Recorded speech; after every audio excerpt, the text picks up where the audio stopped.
মাটিৰ বাচন বৰ্তন বনোৱা শিল্পীসকলৰ ব্যৱসায় দৃষ্টি থাকিবনে? অসমৰ গ্ৰাম্য অৰ্থনীতি তথা সামাজিক জীৱন-যাত্ৰাৰ অন্যতম আহিলাসমূহৰ ভিতৰত মাটিৰ বাচন বৰ্তনসমূহ অন্যতম। মাটিৰ বাচন তৈয়াৰ কৰি অসমৰ চুকে কোণে থকা মৃৎশিল্পক জীয়াই ৰখাৰ সংগ্ৰামত ব্যস্ত হীৰা আৰু কুমাৰ শিল্পীসকলে বিভিন্ন অসুবিধাৰ বাবে লাহে লাহে এতিয়া মাটিৰ বাচন তৈয়াৰ কৰিবলৈ বাদ দিছে যদিও গোৱালপাৰা জিলাৰ দুবাপাৰা পাহাৰচিং পাৰাৰ বসন্ত কুমাৰ দে নামৰ লোকজনে এই শিল্পটোৰ লগত জড়িত থাকি স্বাৱলম্বনৰ নিৰ্দেশন দাঙি ধৰিছে। বিশ্বকৰ্মা পূজাৰ পৰাই লাখ লাখ চাকি ধূপকাঠি টেকেলি কুমাৰী চৰু ইত্যাদি পূজাত প্ৰয়োজন হোৱা মাটিৰ বাচন নিৰ্মাণত ব্যস্ত হৈ পৰে বসন্ত।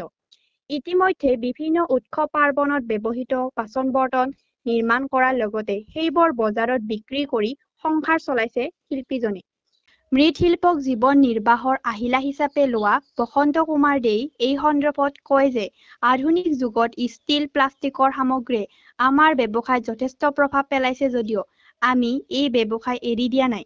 কাৰণ আমাৰ সমাজত আজিও পূজা পাৰ্বণ বা কিছুমান বিশেষ অনুষ্ঠানত মাটিৰ পাত্ৰ নহলেই নহয়। এই সন্দৰ্ভত আমাৰ এক বিশেষ প্ৰতিবেদন। কি নাম? বসন্ত কুমাৰ দে। বসন্ত কুমাৰ দে। ক'ত ঘৰ? দুবাপাৰা পাহাৰচিং পাৰা। আচ্ছা, এনে এই বস্তুবিলাকৰ কি নাম, কি বস্তু ব্যৱসায় কৰে আপুনি? এইটো মাটিৰ বস্তু আমি নিজে বনোৱা এইটো হয় আৰু এইটো হীৰা মানুহৰ পৰা অনা হয়।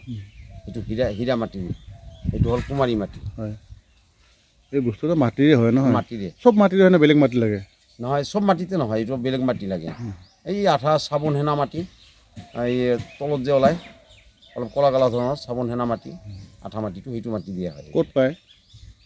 এতিয়া বিলৰ ঠাইত চব ঠাইতে বিলৰ ঠাইত পাব অলপ খান্দিলে, কিন্তু এইটো আমাৰ চৌতাৰা বিলৰ মাটিটো ভাল।